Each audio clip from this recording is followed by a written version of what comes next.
Hello friends, स्वागत है आप सभी का हमारे यूट्यूब चैनल हाईफाई महासंग्राम में। दोस्तों, इस वीडियो में बात करेंगे साउथ कोरिया के बारे में बात करेंगे। किसके बारे में?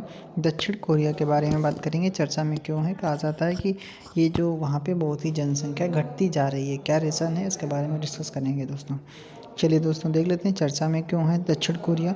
तो कहा जाता है ये घटती जनसंख्या की समस्या का सामना कर रहा है, ठीक है, यानी वहाँ पे बहुत ज़्यादा जनसंख्या घट रही है।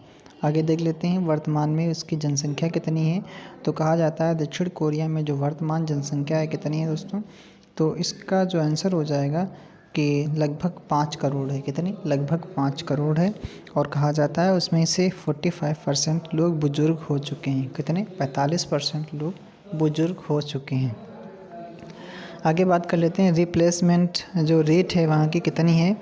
तो कितना बताया है वहाँ पे कि वहाँ पे बताया गया है कि यूएन के पॉपुलेशन रिपोर्ट के अनुसार, यूएन ने बताया, जिसे यूनाइटेड नेशन कहा जाता है, उन्होंने बताया कि ये जो रिप्लेसमेंट रेट होती क्या है, इसका मतलब ये होता है जो 15 से 49 वर्ष में कितना बच्चा पैदा कर रहे हैं, ठीक है, ह्यूमन कितना बच्चा पैदा करता है उसी को ही कहा जाता है। तो 2.1 जो है ये यहाँ की रिप्लेसमेंट रेट है, जिसे क्या कहा जाता है, जिसे कहा जाता है टोटल फर्टिलिटी रेट कहा जाता है। कितनी होती है? अगर नॉर्मली देखा जाए तो इतनी होती है यूएन की रिपोर्ट के अनुसार। चलो आगे देख लेते हैं।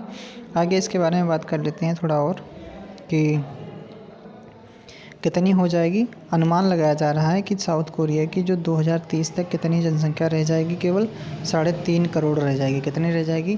केवल 3.5 करोड़ रह जाएगी। अभी कितनी है? 5 करोड़ है लगभग।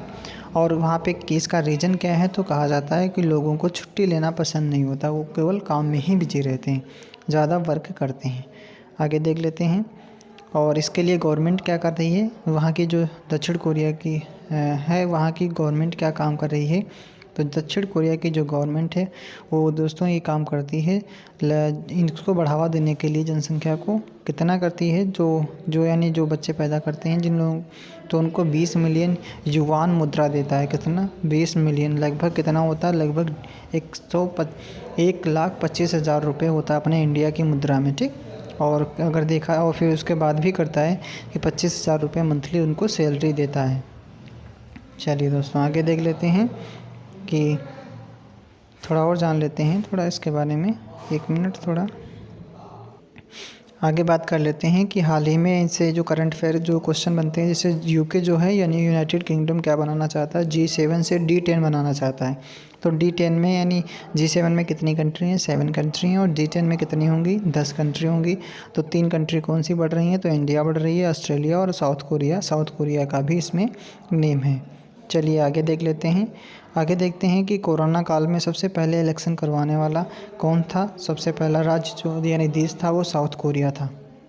अब इंडिया के बारे में बात कर लेते हैं थोड़ा कि इंडिया में जो टोटल फर्टिलिटी रेट कितनी है, तो 2.5 से ऊपर चल रही है। कितनी? 2.5 से ऊपर चल रही है। कहा जाता है कि 2100 में इंडिया फर्स्ट नंबर पे होगा, यानी विश्व में जनसंख्या में फर्स्ट नंबर पर होगा। और 2048 तक कितनी जनसंख्या होगी कहा जाता है रिपोर्ट के अनुसार। तो ये लैंसेट कंपनी है, उसने जारी किया था, कहा था 160 करोड़ होगी जनसंख्या इंडिया की। कब तक? 2048 तक होगी। चलिए दोस्तों, आगे देख लेते हैं साउथ कोरिया के बारे में। तो साउथ कोरिया की जो कैपिटल है वो सियोल है। कौन सी है? सियोल है। और आगे देख लेते हैं करेंसी कौन सी है जिसे साउथ कोरियन युआन बोला जाता है, ठीक। प्रेसिडेंट कौन है? मून जे इन है। और कहा जाता है एलओसी और सी ऑफ जापान के बीच में स्थित है। जो साउथ कोरिया है वो कहाँ पे स्थित है? तो जो पीला सागर है और सी ऑफ जापान दोनों के बीच में स्थित है। चलिए दोस्तों, और यहाँ पे एक और देख लेते हैं। जो नॉर्थ कोरिया और साउथ कोरिया है वो अलग कौन करता है, किसके माध्यम से अलग होते हैं दोनों। तो कहा जाता है जो नॉर्थ कोरिया और साउथ कोरिया है ये दोनों 1945 में अलग हुए थे। DMZ यानी डीमिलिटराइज जोन के माध्यम से अलग होते हैं। चलिए दोस्तों, आज के लिए इतना है। Thank you, thanks for watching, all the best.